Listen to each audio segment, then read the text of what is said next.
What if the way you eat could actually heal your body instead of just following the latest fad? Hi, I'm Adrienne Irizarry, your Reproductive Rebel, and in this week's episode, I'm joined by functional nutritionist Katie Kirklin to talk about eating for function, not fads. We'll explore how food impacts your hormones, your cycles, your energy. Yes, we're even going to talk about poop and why the one-size-fits-all diet world is leaving women behind. If you are ready to use nutrition as a tool for root cause healing and reclaiming your body's wisdom, this conversation's for you. Tune into Reproductive Rebel wherever you listen to your favorite podcasts. Hi, I'm Adrienne Irizarry. I'm an East Asian medicine practitioner who is passionate about women's health and helping women to live their best lives. My goal is to put you in the driver's seat of your health, offering holistic solutions for a symptom-free life. Statements made in this program are for educational purposes only and not intended as a substitution for medical consultation or advice. We do not claim to diagnose, treat, or cure any diseases. This podcast is inclusive and welcomes all gender identities. The focus of the program is on biological function, and we will use the term women throughout, but it is referencing physiological and social challenges for biology, not identity. Come as you are, I am happy you're here and welcome all performances of identity.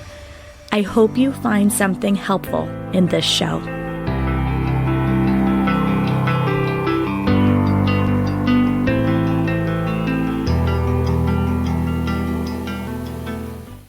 Welcome back to another episode of the Reproductive Rebel podcast. I am so excited to be joined today by Katie Kirklin. Welcome to the show, Katie. Thanks so much for having me, Adrienne. So I am pumped to be having this conversation because when Katie and I sat down for our screening call, all of a sudden it was like, wow, we have a lot in common, both through life story similarities. We are both moms with very new little people, which I thought was very fun when I was talking with her. But she works in the functional nutrition realm. There's a lot of beautiful dovetails, I think, with traditional Chinese medicine nutritional tenets as well. So I was like, ooh, there's so many places we could go with this episode. So before I get really excited and start asking Katie all kinds of questions, if you can share with our listeners who you are and what you do. Yeah, well, so by trade, I'm a registered nurse, but my passion always really was in nutrition and holistic health. If we go back to the beginning, I grew up just loving learning about nutrition and health, but it was very much in the context of like weight loss and diet culture. I grew up, my whole family was on Weight Watchers. And so that was just like what I knew about nutrition. You know, very much that calories in, calories out mindset, low fat, everything. And then when I was in high school and college, I found myself with tons of health issues. And I was like, why am I having all these health issues? I eat healthy. I eat low fat. I eat low calorie. And some of those issues included things like anxiety, allergies, fatigue, GERD, gut issues, acne. And it's sad because a lot of those are kind of like normal accepted things that people experience at that age too. So I didn't really think twice about it. Because I was experiencing all these issues at such a young age, I felt like I was in this constant battle with my body. And I knew that what I ate really impacted how I felt. But it took me a long time to figure out how to eat in a way that was actually nourishing to my body because I was just so in that diet mindset. So I went on over a decade of just searching for like the diet cure. I tried vegan, vegetarian, paleo, intermittent fasting. I just thought there was like, you know, one magic diet. But I got a lot of hints from my body that things weren't working. Like, for example, when I was vegan, my hair started falling out in clumps. And I was like, why is this influencer vegan girl? Like, why is she thriving as vegan, but I'm not? And it just didn't make sense to me. But then eventually I stumbled across a YouTube video about functional nutrition, and it was by Andrea Nakayama, who's the founder of the Functional Nutrition Alliance, where I got certified. And she talked about how when it comes to diets, there's no one size fits all. So if you've ever heard the saying, one person's meat is another person's poison, I feel like that's a good way to think about it. I very much believe in a whole food approach, but what foods are included in can vary from person to person. Oh, I think that's so important. In a previous episode, I interviewed somebody who works in the genetics area, and she's talked about how our genes, literally, some of them respond well to plant-based diets and some don't. And I had to laugh during that episode because she was talking about how if your body can't convert beta carotene, for example, it can end up looking like a vitamin A deficiency because you actually have to get it in the usable form of retinol palmitate. And it's like, wow, that really hit home for me because I have that conversion issue, which I didn't know until I was trying to conceive my son. And it was fascinating to me to think, oh, well, a vegan diet really wouldn't work for my particular body's needs. And that was Yeah. one of the things that really stuck out to me when you and I were talking is the fact that functional nutrition is so personalized, the same way that traditional Chinese medicine personalizes the way that they look at food as medicine, and certain foods create certain functions in the body based on deficiencies or excesses that somebody has in the body. And it's very much a similar kind of approach in terms of what the body is looking for. Yeah, definitely. So when I found functional nutrition, I just knew I was like, this is it. This is what I've been looking for so long. I just didn't know what it was called. Like when I graduated with my first degree, which was a Bachelor of Science in Kinesiology and Health, I knew I wanted to work with people to become healthier, but I just didn't know like how I could do that then. And being a health coach wasn't as much of a thing then. This was 2012. So I went to nursing school because I was like, this, is kind of a step into the world of health. But it turns out it was a very different path than I ultimately wanted to like find myself on. Absolutely. I feel the same way. I got my bachelor's in music and a master's in communication. And so, like, I've got psychology and sociology training experience as well as music. And I wanted to actually originally go to school for music therapy.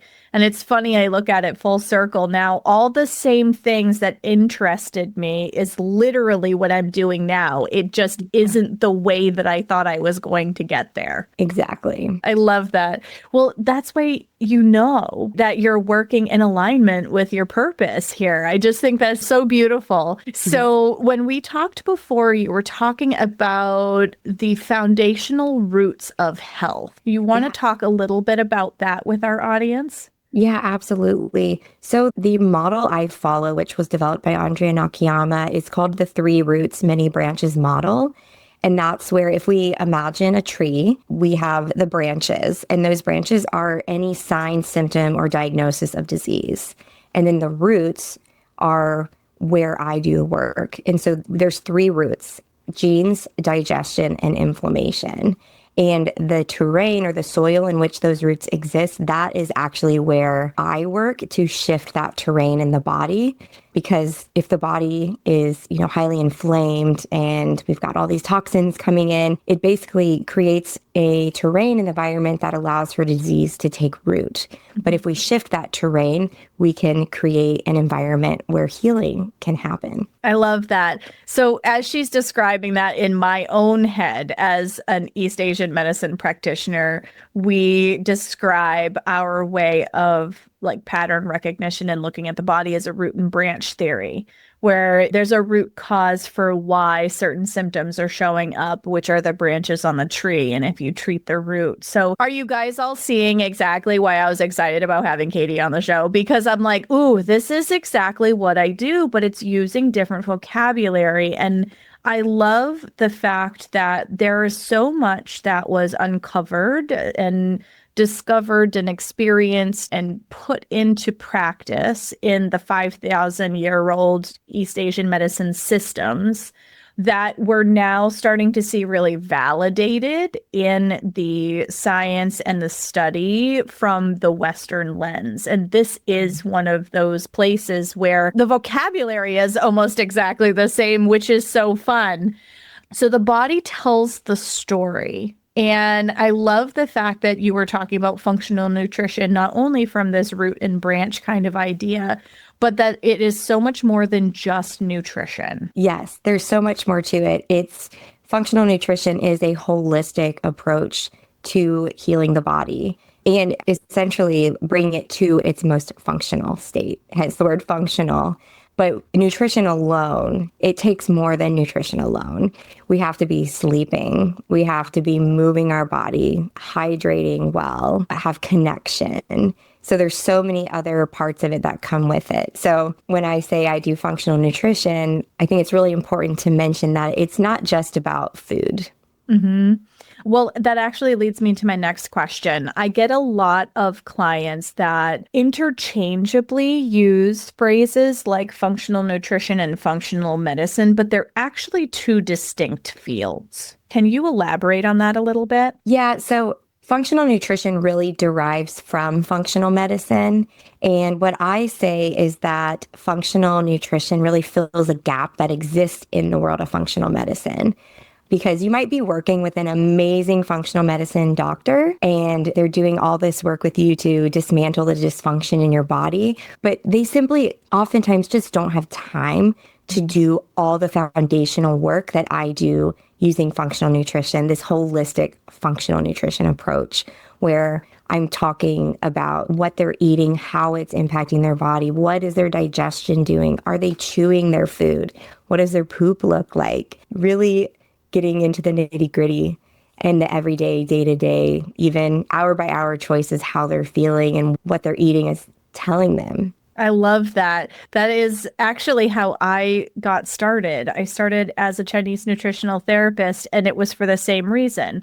Acupuncturists talk about this kind of stuff, but they don't have time to sit down and do the nitty gritty. And that's where I began as well. I love that you brought up poop. Let's talk about poop. Hey guys, we've talked about sex, we've talked about intimacy, we've talked about hormones, we've talked about genetics. The one thing we haven't covered on this show yet is poop.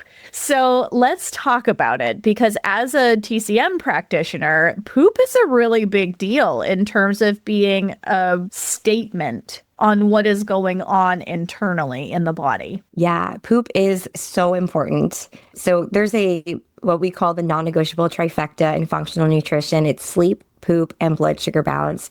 And all three of those must be addressed. But when we're talking about poop, we're also thinking about overall gut health.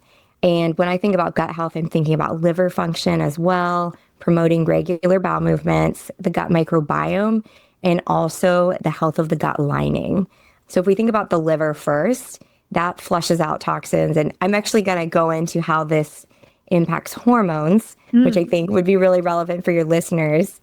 But so the liver flushes out toxins, including excess estrogens, and then it dumps them into the intestines for elimination. And if we're not pooping daily, then those toxins are sitting in the intestines and can be reabsorbed back into the bloodstream. And that can literally make someone feel like poop. No pun intended. Yeah. And then a healthy gut microbiome is also really important here because it's responsible for the final breakdown and elimination of those estrogens. And what's really fascinating is there's actually a whole subset of gut bacteria called the estrobolome, and they're specifically involved in regulating estrogen levels in the body. So if the gut microbiome is impaired, that can contribute to estrogen dominance. Oh, wow. That's really fascinating. I've never heard it explained that way. Yeah. And then actually I'll mention too about the gut lining. This also plays a really important role.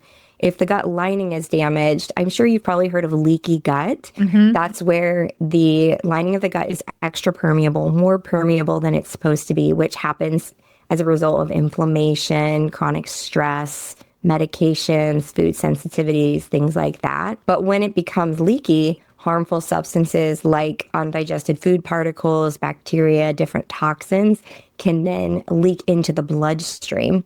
And that leads to systemic inflammation, which contributes to elevated cortisol levels, which then impacts our sex hormones and can worsen reproductive symptoms and dysfunction. That makes me think like you already have more sensitivity to cortisol when you're in perimenopause, for example.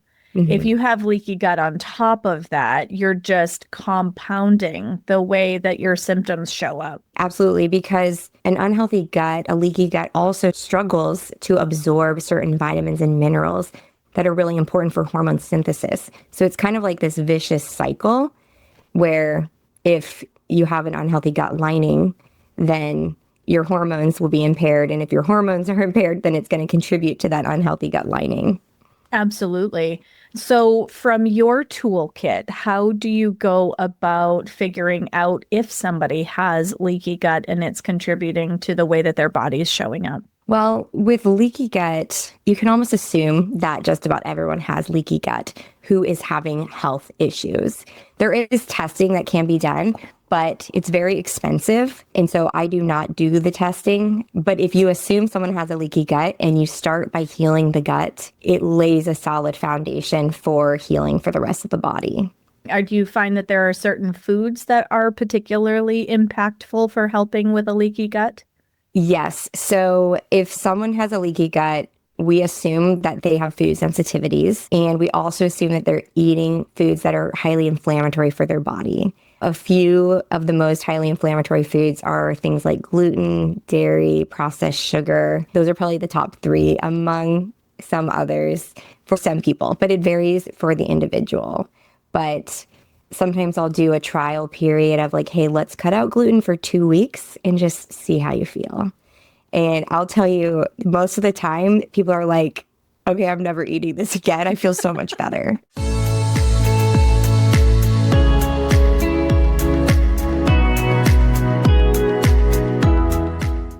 The book Bitter or Better, I Decide by Hannah Koch is a practical and uplifting guide to turning life challenges into stepping stones.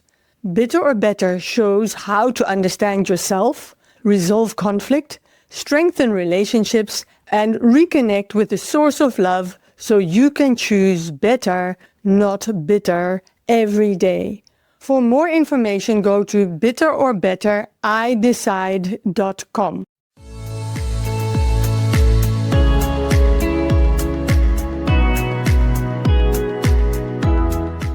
Yes, I have had a very similar experience with my clients as well. I find it very funny when they're like, wow, I have felt like crap for so long. Like, I didn't know that this kind of feeling okay was even possible. Yes, you get so used to your normal. If you've ever thought of or heard of the analogy of the frog in the boiling water, if you throw a frog into boiling water, it will jump right out. But if you put a frog in cold water and then slowly turn up the heat until it's boiling, it doesn't recognize that it's getting hotter until it's too late and it's dead. And that's what happens in our body, where the change happens so gradually over time that it's our normal and we don't recognize it as abnormal. And so sometimes it takes someone pointing something out to you even to recognize, oh, wait a second. Like, for example, people should be pooping every day. And a lot of people don't know that is the norm. Ideally, 1 to 3 times a day. And someone might be pooping twice a week and they're like, well, I've been pooping twice a week for 10 years. So this is my normal. I just thought this was normal, but it's actually not. And it's really contributing to that overall toxic burden on the body. So just so important for people to pay attention to what's going on in their body and to question, like, wait a second, is this normal? Like, is getting a headache every day, is that normal? I like that because there's a lot of things that we accept as normal. I mean, I tell this to my clients all the time when they are like, oh, well, I've always had cramps with my period, or, oh, I've always started with brown at the beginning and have brown at the end. And it's like, that's not part of your bleed. Like, those are signs that there's things going on in your system. Like, you get nauseous when you have your period. That's a sign that something is going on in your body. Like, none of that should happen. There are a lot of symptoms, I feel like, both as a menstrual health professional, like looking at menstrual health, but then looking at like perimenopause and whatnot.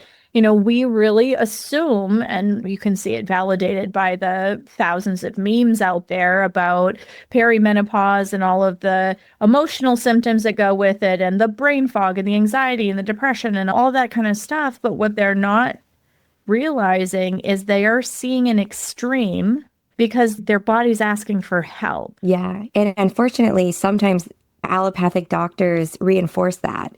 I had a client that I worked with who she had a 1-year-old and she was experiencing a lot of fatigue and brain fog and all kinds of symptoms. And her doctor basically said, oh, that just comes with the territory. You're a new mom. Just expect it. And just completely dismissed her. And within a couple of months of working with me, just doing some very foundational work, shifting her diet, it completely disappeared. She felt completely better. I have that same experience with people in postpartum, particularly, but you can see it in literally every phase of life. I have people that go into the doctor's office and they have really heavy periods and they're like, oh, you had a kid? Oh, it's normal for your period to be heavier now. And I'm like, no, there's a standard healthy cycle. And if your body's not going back to that, it means that it's looking for something. It needs support somehow. Yes, it's so important for us to pay attention to our body and not take that's just how it is, for an answer. Absolutely. I totally agree with that. And I love that you're bringing practical tools to the table for people to be able to integrate some of these changes into their life. And I love that you described functional nutrition as like where you can really like get down into the nitty gritty of the higher arching concepts that are explained by a functional medicine doctor, because I really feel like that's where the work lies. It's like the overarching concepts are great, but often I find people come to me with the how to. How do I apply this? How do I know it's working? I'm on XYZ list of supplements because I've been on 6 protocols and I'm still taking the things that the last provider gave me and I don't see any difference, but now I'm also taking the things that the new person gave me and so on and so forth. And so even though it might not be like polypharmacy in the fact that there's like multiple medications in the mix, I also see it with supplementation and herbal support because people want to do things naturally as much as they possibly can, or at least I've seen the health and wellness space trending in that direction. Mm-hmm. But being able to figure out like, does this work for me? Does this not? How do I practically apply this? I've been spending thousands of dollars doing this thing and I don't have any results. Yeah, sometimes the answers can be so simple too. Like what you were saying reminded me, my dad was having sleep issues and his doctor sent him to like 3 different specialists. First he sent him to a urologist because he was peeing in the middle of the night. Then he sent him to a sleep specialist checked him for sleep apnea, all these different things. They wanted to put like a stimulator in his back. And I was like, Dad, like, is your room dark? Are you on your phone before bed? Like, are you drinking alcohol? Like, just really basic foundational sleep hygiene stuff that no one asked him about. And I'm like, a spinal stimulator? Like, why don't we first just talk about your sleeping environment? Yeah, well, and that's it. Like, these kinds of fixes are so simple, yet they're not expensive the way that a surgical procedure would be. Yeah. And unfortunately, medicine is a business. Mm-hmm. And this is where I feel like practitioners like you and me can really make inroads in the fact that a lot of times it doesn't require that kind of a high level intervention. The tools are there and that's great. And it's good for acute care, but not everybody needs that level of intervention. And for everybody who exists in the in-between, which I feel like is like 97% of the population, going, I want to do something to better my circumstances. I want to feel better. I know I don't feel right. Yeah. But they can't put their finger on it, or they've had blood work done and their blood work is in range, and I'm using air quotes, guys, so it must be quote unquote normal. Yeah. But I'm still experiencing symptoms. How is it that my blood work didn't turn anything up? Right. It's because someone's not asking the right questions. I like that. So I want to go back to poop for a second. Sorry, everybody. I am really onto this bandwagon because I think this is an important topic. So I know that there were several people whose brains exploded when you said 1 to 3 times a day, when once a day is hard for some people. Are you also not only looking at frequency, but consistency and color as well? Yes. So let's talk about what an ideal poop is. Yes. Let's. So it should be medium brown in color, and that can vary a little bit based on what you eat. You know, if you're eating a ton of leafy greens, it might have a little bit of a green tinge, and that can be very normal. It should be soft formed. You could think of it like soft serve ice cream, not too hard, not too loose. It should pass in one piece or a few smaller pieces. There's a tool called the Bristol stool chart. And if you look at that, 1 is severe constipation on the Bristol stool chart, and a 7 is severe diarrhea. It should fall right about a 3 and a 4, so right in the middle. It should be fully digested, with the exception of maybe, you know, some corn or something like that. But even then, I would question, is that person chewing their food well enough, which is really important for digestion. It should also pass easily and without strain or without urgency. And then it shouldn't take more than 10 to 15 minutes. And I would argue it should even be quicker than that. Wow. That is not the kind of guidelines that most people get. And I think it's really important because traditional Chinese medicine kind of looks at it that way too, where color consistency tells a different story. So if somebody's stool is like darker brown, you mentioned the green piece. I've heard clients also talk about more like yellowy brown stool. What kinds of things can they get from the color? Yeah. So apart from it being from whatever they've eaten or potentially like a food dye in the food, green could be a sign of an infection, or it could be a sign that the food is moving through the digestive system too fast and the bile isn't fully breaking down. There's white or clay colored stool, which could be a lack of bile or a bile duct occlusion. So that could be an issue. Yellow or greasy could mean excess fat in the stool, which would be a result of poor absorption of fats. And that could be related to conditions in the body like celiac disease or conditions having to do with the pancreas, liver, or gallbladder. Black tar-like color. It could indicate an upper GI bleed, so in the upper gastrointestinal tract. And so that would be something to talk to a doctor about for sure. And red, of course, could be blood in the lower GI tract. And so if someone doesn't have a known cause for, you know, why it's red, then also something that they should probably talk to a doctor about. I had done an elimination diet and then they did the antibody test. Oh, okay. So I got a negative. Of course I did, because I didn't have it in my diet. Right. And so they're like, you don't have celiac disease. And I was like, oh, okay. So why do I feel like crap? And I don't know my name. And the cloud rolls in and my brain can't function because for anyone who's not familiar with what celiac disease is, it's actually like a neurological condition that was discovered by a GI doctor because it had to do with the way that things functioned in the gut. And so like true celiac disease, like you don't know your name pretty much, in addition to all of the gastrointestinal pyrotechnics that go along with it. But there's a big neurological component to it. And so I would eat bread and I would be foggy and I had no sense of time. And I had a hard time remembering things. And I'm like, good grief, what is wrong with me? And it wasn't until somebody told me about the color of the stool. Yeah. And I went, oh, this has been most of my life. Yeah. I had no idea because nobody was asking that question. Yeah. It's so interesting. I actually haven't heard celiac described as a neurological disorder, but it makes sense because of the gut-brain connection. Mm-hmm.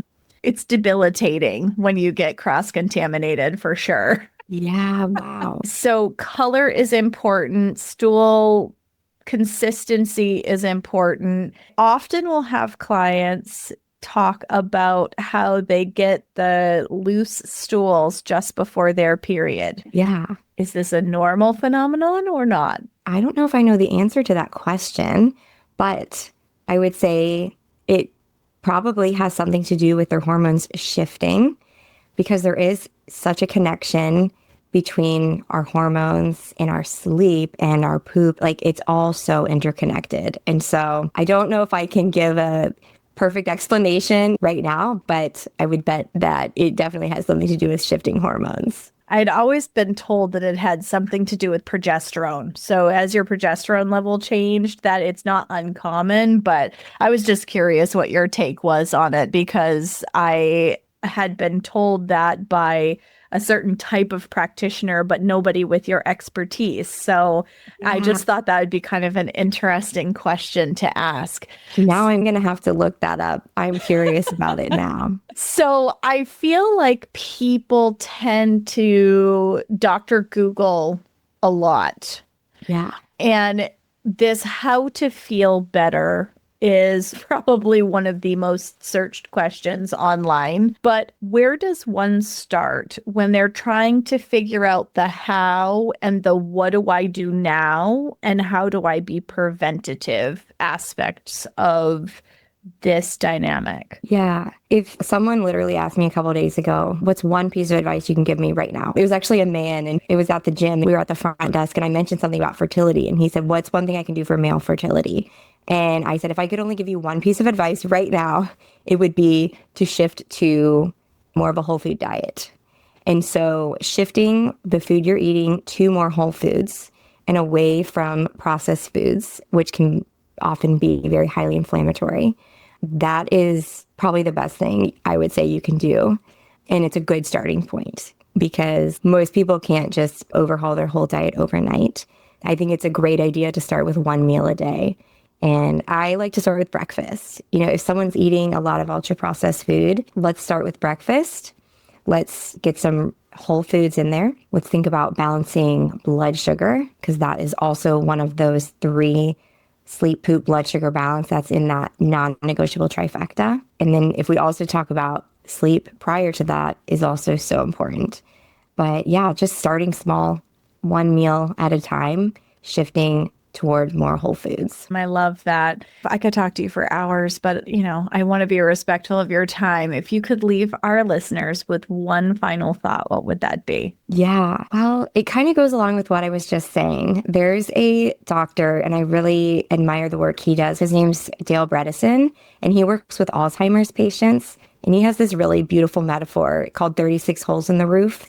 And he has found that if you patch just half of those holes, you can reverse cognitive decline with Alzheimer's. And they're not necessarily easy holes to patch. They're things like consistently get 8 or 9 hours of sleep. They're not necessarily just like 18 supplements you take. But I love that you only have to patch half of the holes to make a difference. I know when we talked last time, I shared with you that one of my first exposures to more of this complementary medicine, I don't like to say alternative, but complementary medicine was when I worked with a naturopath. I was actually living in Australia at the time, and I'd had an abnormal pap smear, and I found out I had cervical dysplasia. It was CIN2, which was a moderate grade lesion, and the recommendation was this LEEP procedure, which I didn't feel comfortable with. And so I ended up talking to my doctor. He was like, I'll give you 6 months if you want to, try and clear it on your own. I ended up seeing a naturopath. We implemented some healing herbs and supplements, and I did a lot of diet and lifestyle changes on my own and ended up clearing it. And what my gynecologist said after that was, after 6 months, he said, it probably wasn't just any one thing that you did. It was a combination of all of those things that shifted that terrain in your body, which was really profound and very functional for an allopathic doctor to say to me. So I really appreciated his open-mindedness to that. But if I go back to the 36 holes in the roof metaphor, it was like I only had to patch 18 holes to reverse the cervical dysplasia that I experienced. And the same thing applies for a lot of different health conditions. And so I just think it's a good reminder that it can be really overwhelming. There's so much noise out there about all the things you can do for your body. And the takeaway is that you don't have to do it all, but just patch one hole at a time, one step at a time. It all matters. So, if adding an extra hour to your sleep at night, you think, oh, this one thing's not going to make a difference, it will, because those things compound and they work together to shift that terrain to move the body toward more of a healing state. I love that.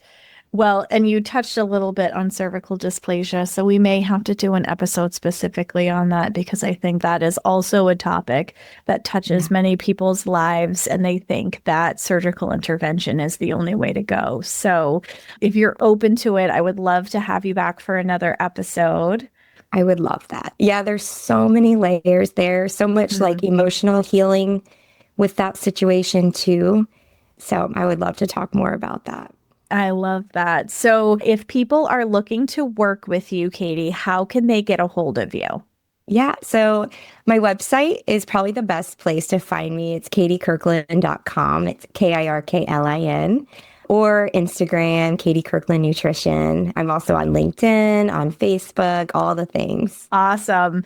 So I will have all of your information in the show notes in case somebody wants to reach out to you. Thank you so much for joining me and sharing what functional nutrition is with our audience. Thank you so much for having me. Until next time, everybody. Thank you for joining me for another episode of Reproductive Rebel. Reproductive Rebel is recorded by certified peri-steam hydrotherapist and acutonics practitioner, herbalist, and Chinese nutritional therapist, Adrienne Irizarry of Moon Essence LLC.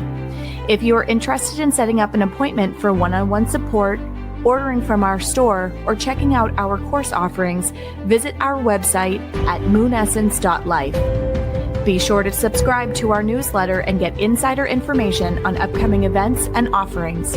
Join the conversation. Like and follow us at Moon Essence Me on Instagram, Facebook, or LinkedIn. Your voices make this program possible. Thank you all for your continued support.